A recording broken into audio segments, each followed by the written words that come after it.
First, the suspension of some metro and light rail services in the city. Local authorities in Bangkok say a 30-story skyscraper under construction for government offices collapsed, trapping 43 workers. Police declared a state of emergency in Bangkok.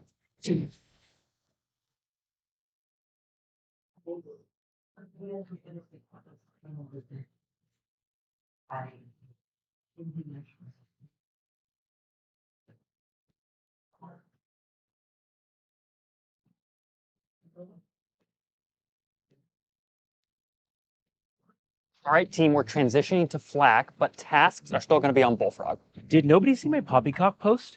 There was no clappy claps on it. Make sure you track your time on Fireplace. Then Few days ago, there was a devastating earthquake and dozens of aftershocks that took place in Mandalay City in Myanmar that caused several destruction around the country. It was so powerful that its tremors reached Bangkok City too, causing numerous high-rise buildings to swing left and right, creating the atmosphere of chaos and horror. Yon. Ang sabi nag-swing. Nag-swing lang ang ibang ang ibang structure. Hindi nag-iba. Ano ibig sabihin noon? For local residents and tourists in Thailand. The buildings were swinging, the water from rooftop swimming pools was pouring down on the ground, the walls were cracking, people were running out on the streets. Nobody expected such horror. So far, only one high-rise building under construction has collapsed, and authorities are investigating the reason. Whether it was materials and its quality, wrong structural system, or something else, we will have to wait till we know the real reason for its collapse. It was the only building in entire Bangkok that has collapsed. Even the legendary Bangkok Ghost Tower is still standing, which is amazing. I was on a trip outside of Bangkok in Isan and didn't feel the earthquake at all. However, all my friends were terrified of the horror, noise and cracking sound, inability to stand on 2 feet and etc. Never such thing happened in Thailand before.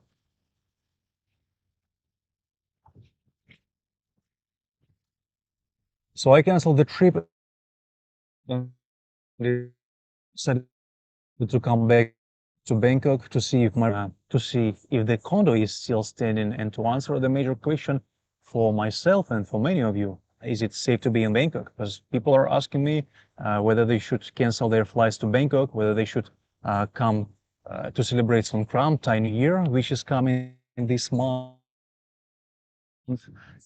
So that these are two questions. Let's start from my room and then we'll take a ride to the city. Yep. The lifts are still working.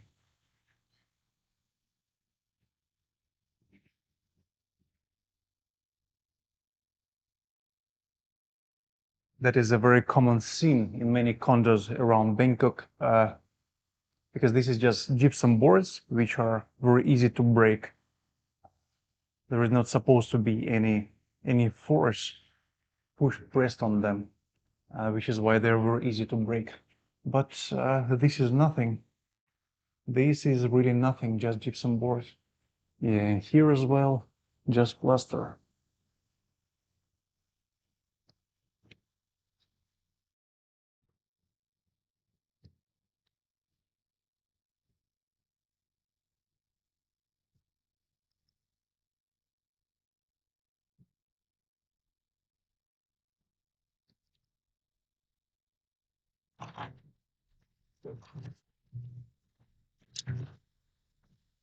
Yeah, there was a huge diagonal crack in the living room above my couch. The key, my motorbike key, goes inside easily. Yeah, and actually I can see. Yeah, this area. I can see the light from the outside, the daylight. It means the crack. It's pretty deep. Yeah, I can see through. Yeah, this is not very pretty. It's more serious than just gypsum board or plaster. Not plaster. Some cracks here, but they are not big. Ouch! Surprisingly, nothing is broken inside. And here is another similar crack, but this is the wall to the bathroom. Yeah. Here is one, but not deep. The mirror is not broken, luckily. Nothing here. A little bit at the top. Tile is broken. And then here, tile is broken, tile is broken, tile is broken. And this one is the biggest. Also quite deep and long. I already cleaned the floor, which is why it doesn't look that devastating, but it's a pretty long one. Yeah. But there were some inspectors coming to do evaluation of the condo to see if there is some structural damage, because they need to let people know, can you live inside or not? So they say, yeah, there is some damage to decoration, because there is lots of tiles used to decorate the building, tiles on the floor, tiles in showers, and etc. And lots of gypsum boards, mostly in the corridors, in the walkway between rooms, which are broken. They're not supposed to experience such pressure, but nothing about beams, about the critical structure of the building. Nothing was damaged so far, but probably there will be another inspection soon to confirm it again, to investigate more. So they say can stay here. I've got electricity, I've got water.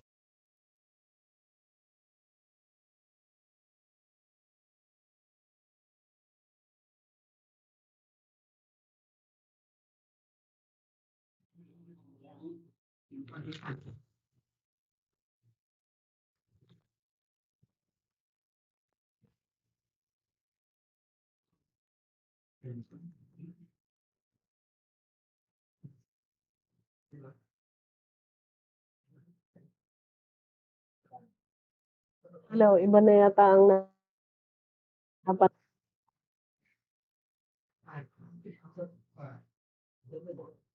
Hanap tayo ng iba.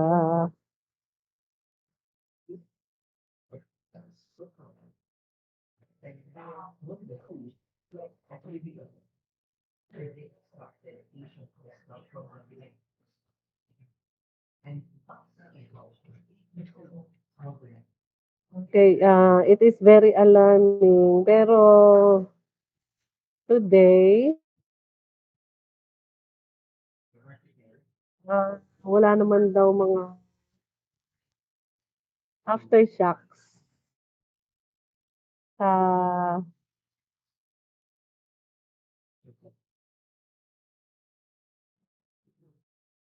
Bangkok. It happens na pinag-i-stay ng aking anak. My daughter comes from Norway, tapos attend siya ng workshop about alcohol. Ang sponsor ay WHO. Ay malapit yung hotel dun sa bumagsak na building. So far, wala naman daw aftershocks. Safe naman daw doon.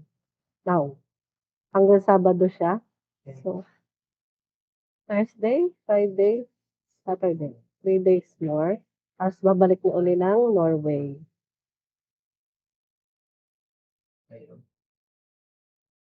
Yun. According to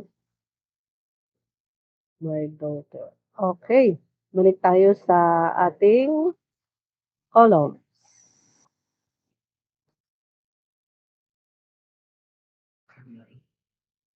Pwede kang palakihin. I-present mo nga Teresa, yung ating lecture sa column at i-explain ko. Teresa, wait lang. Yan. Palakihin mo nga. Para kita ng mga people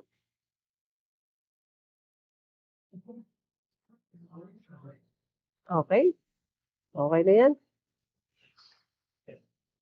Saan mo inilagay? Sa PDF? Okay. As you can see, a column is a vertical component in a building structure which is mainly designed to carry compressive and buckling load. Okay. Pag nag-tremor, ang tendency ng isang building is sideways. Ang kanan-kaliwa ang pag-ugag ang tawag doon. Ang paggalaw. Okay. So, ang tendency ay magkaroon ng buckling. Ito, oh. Buckling, torsion. Ang torsion naman yung pag-ikot. Okay. So, the column is one of the most important structural members of the building. Okay. So, load on column.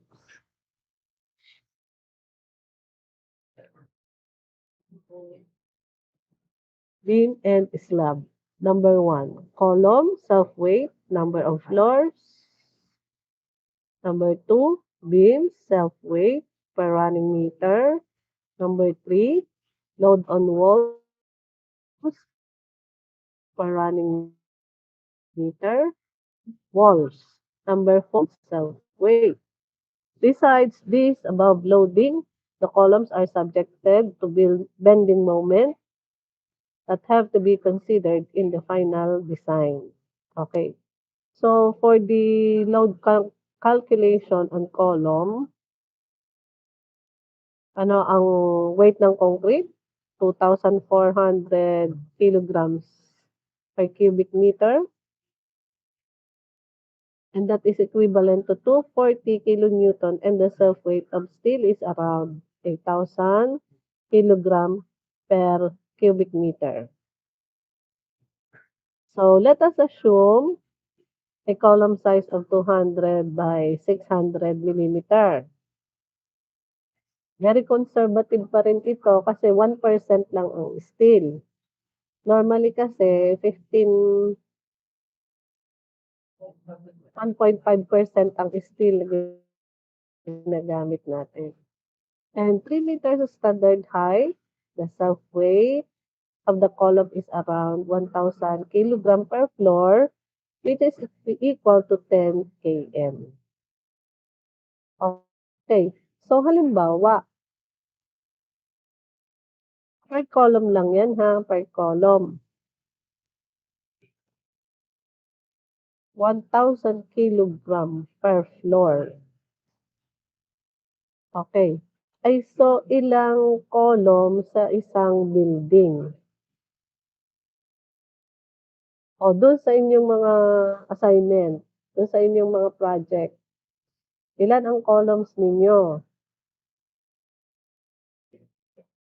Ilan ang columns ng inyong building? Okay. How to solve for the volume of concrete? That is the dimension of the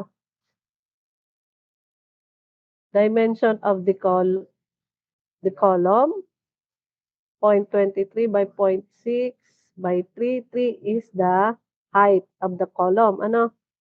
And then, you get the weight of concrete multiplied by the volume multiplied by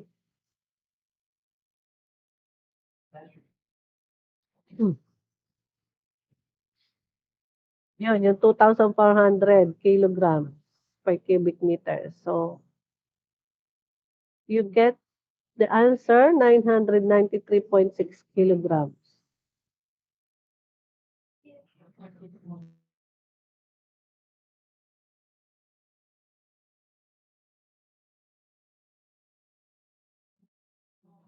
How about the weight of the steel? Volume ng concrete multiplied by 1% multiplied by 8,000 weight of steel. And that the answer is 33 kilograms. Total weight of columns. Ayun na. Steel and concrete. How to calculate column size for building? The column is one of the most important elements in any building structure. Column size of building is coming from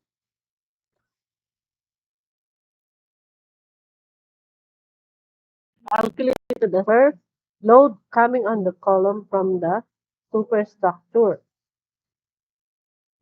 For buildings with heavy loading conditions, the column size is increased. The column size is an important factor while designing any building structure. Okay. Kababae niya.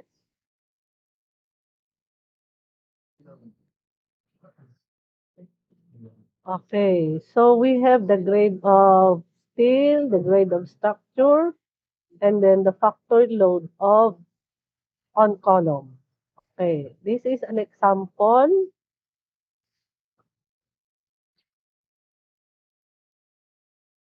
So, short column, yung 3 meters na length ay considered as short column. Okay, and then we have less than 9 230 by 230 millimeters.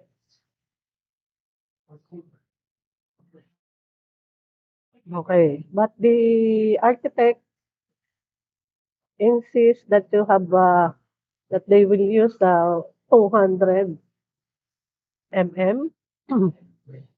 Ang reason is si architect ang gusto ay nak-flash ang column sa kanilang wall para daw walang nakaumbok dun sa wall nila. How will you explain sa architect na kailangan ang column ay ang minimum ay 230 by 230? Pero dapat 250 by 250 pa nga.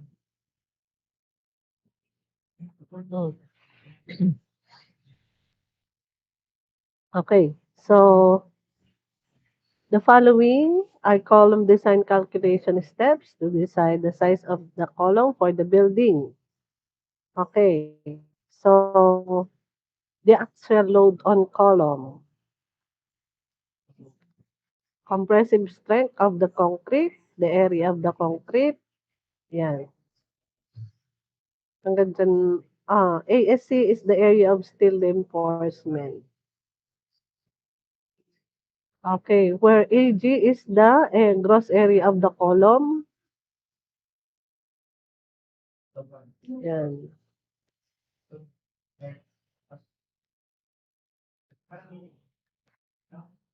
Para yatang reference na rin yung sa textbook natin. Chapter 9, page 263. Sige nga, punta tayo doon. Tama ba ko? Ang bilis naman ni Teresa. 200.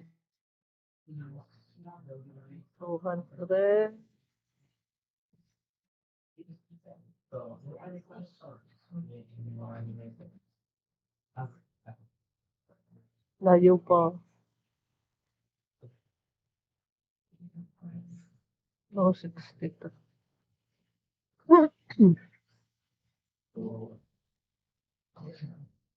Hindi pa yan. Yeah? Oh. Yan na. Yan pala. Okay.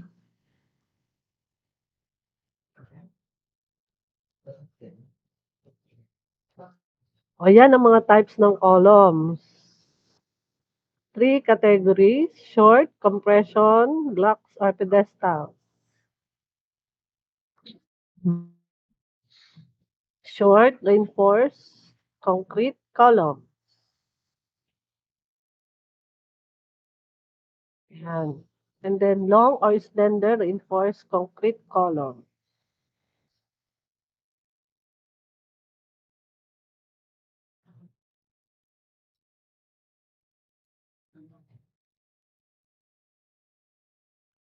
Yon. Less than 3 times its least lateral dimension. The height fail due to initial material failure. Ano yung stocky member with little flexibility?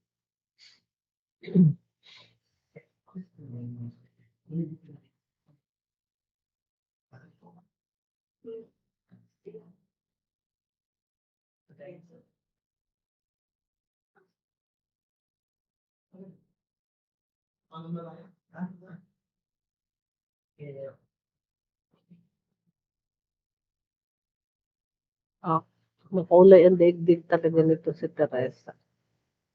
Makulay.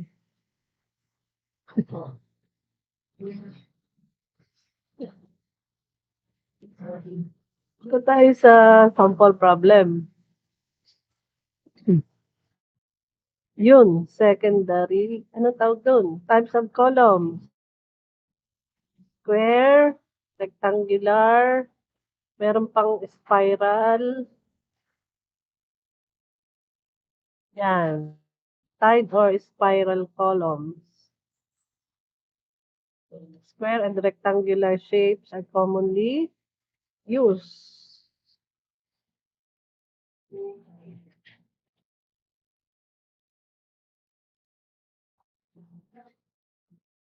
Round columns.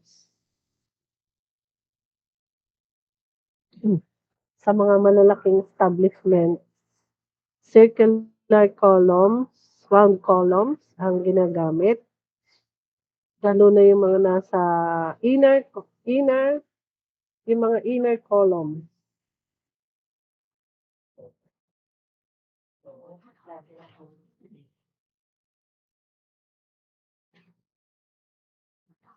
Pababa uli. Ayan na, oh, yan. Sa figure, spiral ang ginagamit na size. Tapos meron pang structural steel pipe para din sa composite column.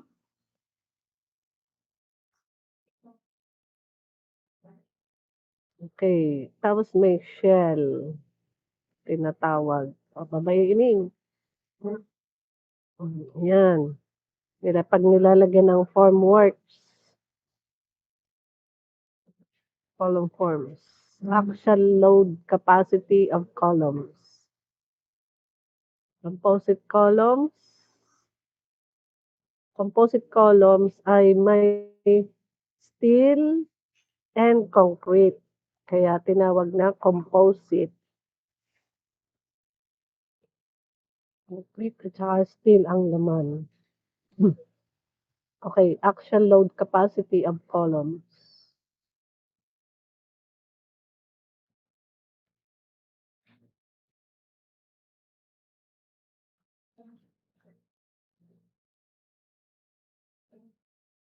Sige pa din. Baba pa. Ito ang formula natin, PU. PU ba yung PN? PN.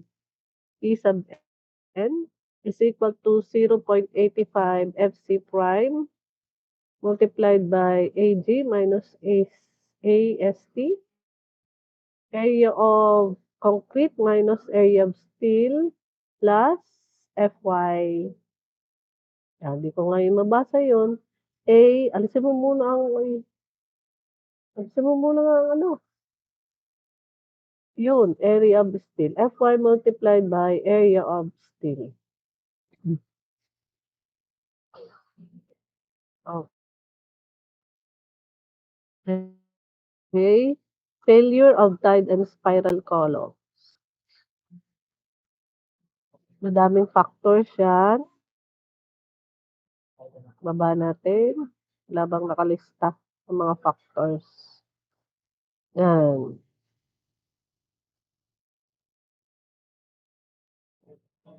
Yun, raw. Ito na kailangan natin yung formula. Raw.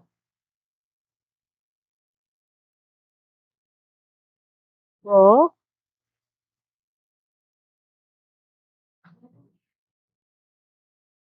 Okay, raw. Saan man yung pagkuha na percentage of spiral steel? Okay, volume of spiral in one loop over the volume of concrete for a pitch S. Hindi ito masyadong mahalaga dahil hindi man tayo magko-concentrate dyan sa ano. Sige, baba pa. Okay. Yan ang sample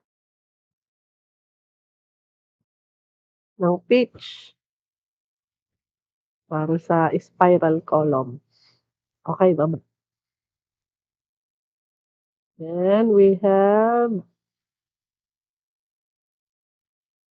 columns and hammerhead cap forms para sa mga bridges. Cast in place column. Baba pa ini. Sa pre-stress concrete, balik tayo diyan pag nag-pre-stress tayo. Tayo din mag-pre-stress niya. Dapat. So, the different types of placing your ties for your columns. So, and also your reinforcing bars. So, you have 4, 6, 6, and this one, 8.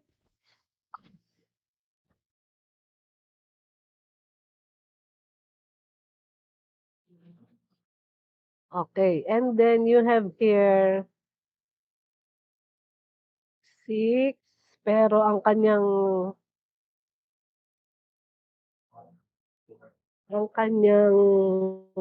ties ay meron din sa gitna.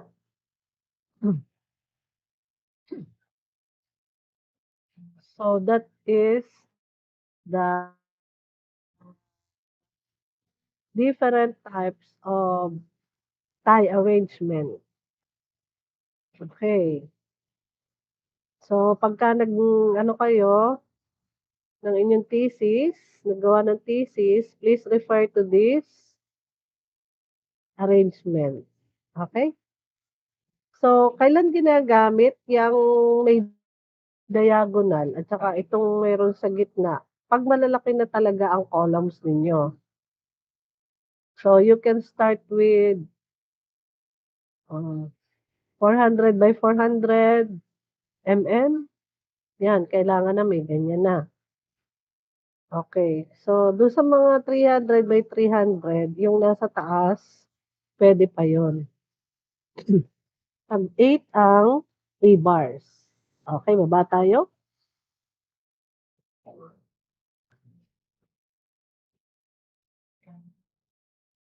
Miss Teresa, pakibaba.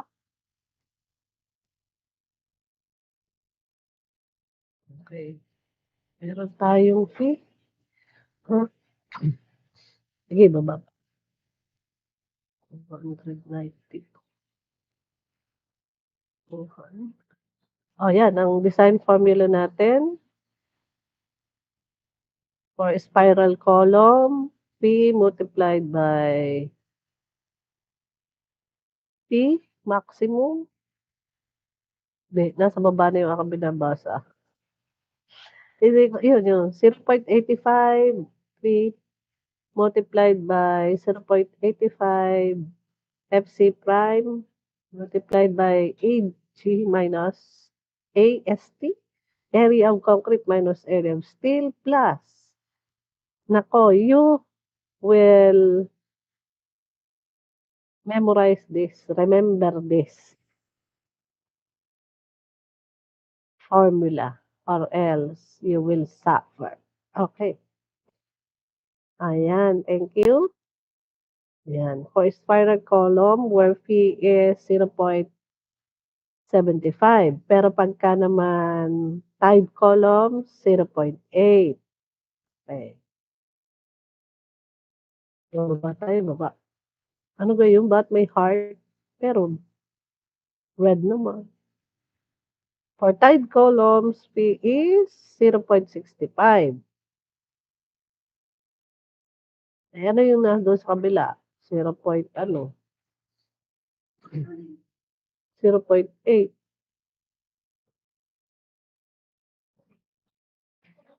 Okay. Canonical column design.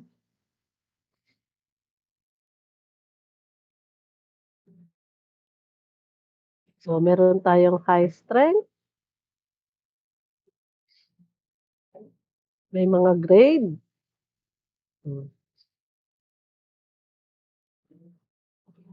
Yan. High strength. High strength concrete can be used more economically in columns than in beams. By the way, sinong mananagot doon sa bumagsak na under construction na building? Contractor? Owner? Contractor? Owner? Subcontractor? Tanungin natin si Allen Mendoza. Mercado. Allen Mercado. Mercado. Hello ba?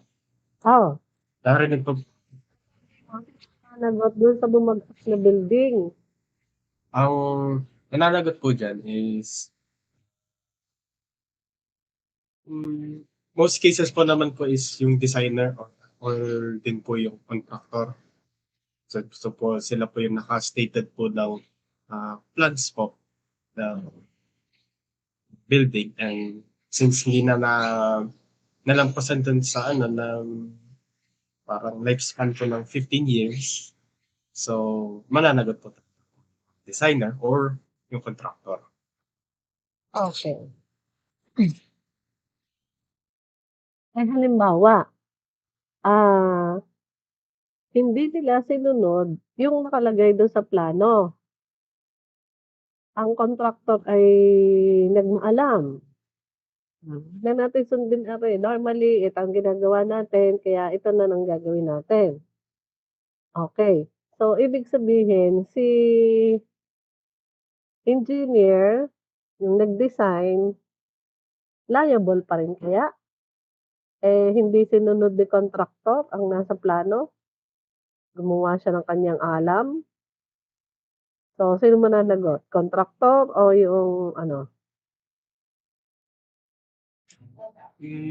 Siguro po depends po kasi meron times po pagka sabihin natin nag-inspect, meron times po na sabihin natin po nag-inspect po ng mga engineers sa office, mga ganun.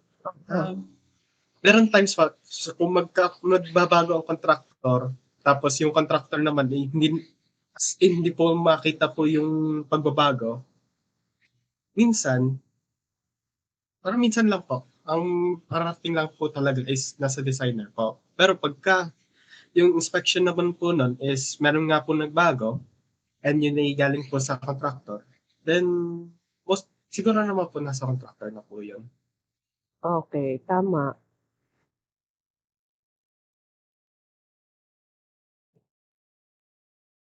Okay, tuloy natin. So, meron tayong ginagamit na high strength concrete.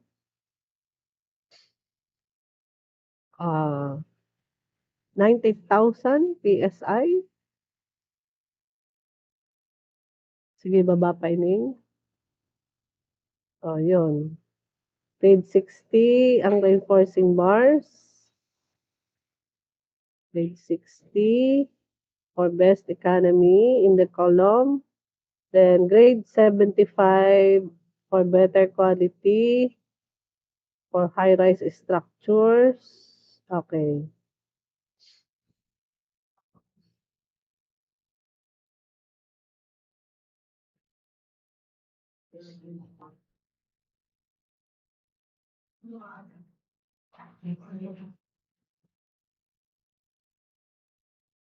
Hmm.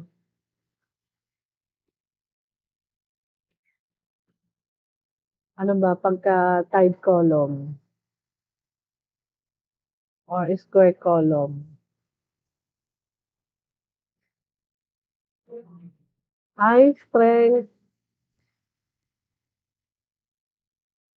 Okay. Ang babae na yun, baba pa. Yan, design of actually loaded columns. O, di yan na tayo. Punta tayo sa ano, sa SI. Baka may sample ng SI. Yan. Example 9.3. So, ang given ay the loading. Total load is 2,600 kN. Then, may given na FC prime. Then, Fy. And initially assume rho is 0.02. Galing mag-ano.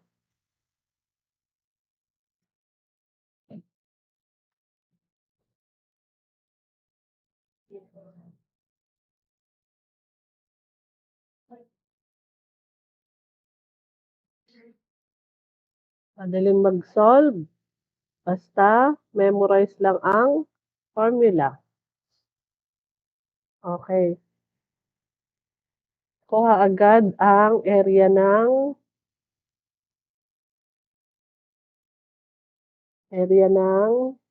square column.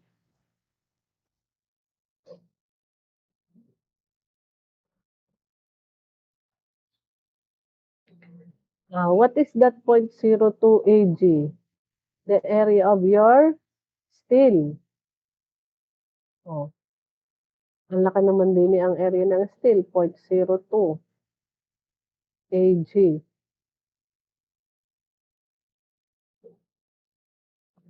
O, yung 0.02 ay yung raw.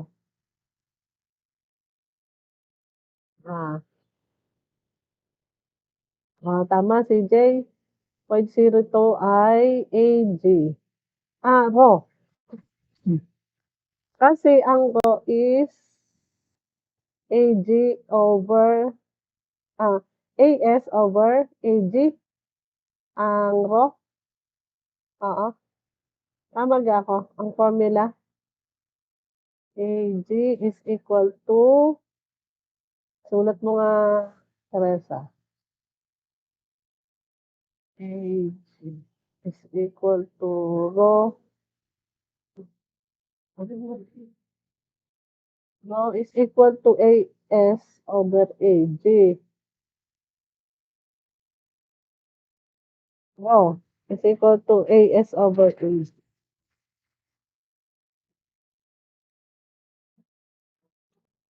Yan.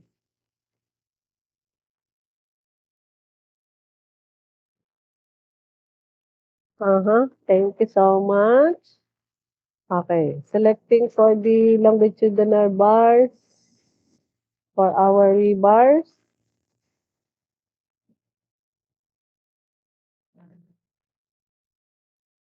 Ginamit uli ang formula. Inilagay ang area ng concrete. So, to get the area of steel.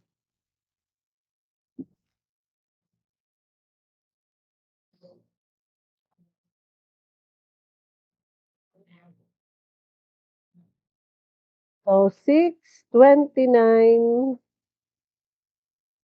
number 29 is, okay. When you use 3 bars, it must be greater than your actual area. Okay. Sa steel. Pero sa concrete, allow naman na mas mababa ang total area ng concrete. Okay.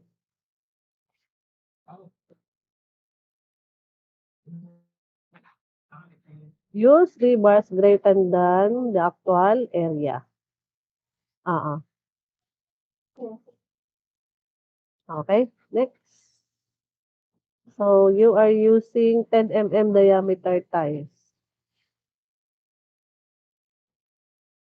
Final design, for example, okay. So, our concrete covering is 70. 70.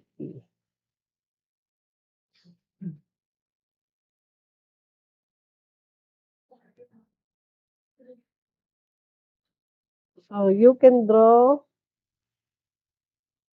the column like this. Yan ang kanyang details.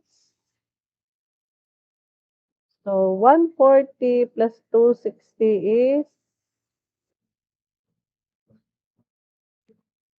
140 plus 260 is 400. Okay, next.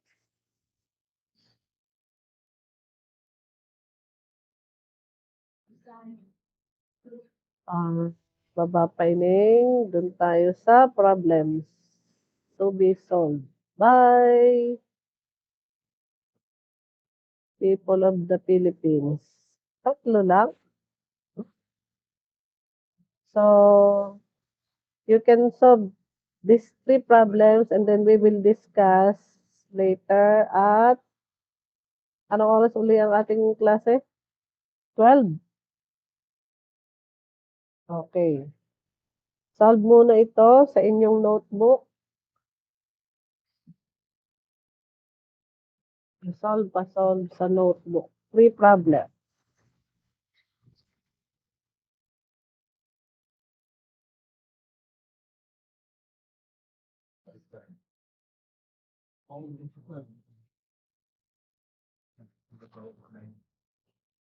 Sige, I'm giving you time to solve problem. 3 problems. 16, 17, and 18. Ano na?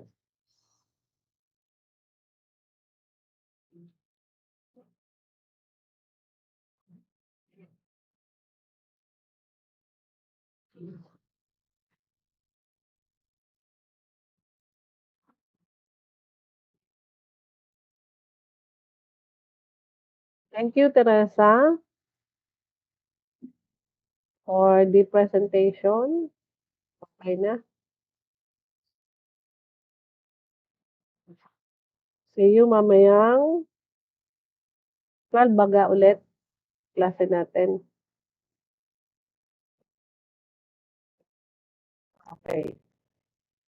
Thank you so much. Oh, Kim, mamaya na mag-picture o ngayon na? Kahit mamaya na lang po. Thank you. 42 ang nag-attend. 41. 40, 40. Sinong Abe's?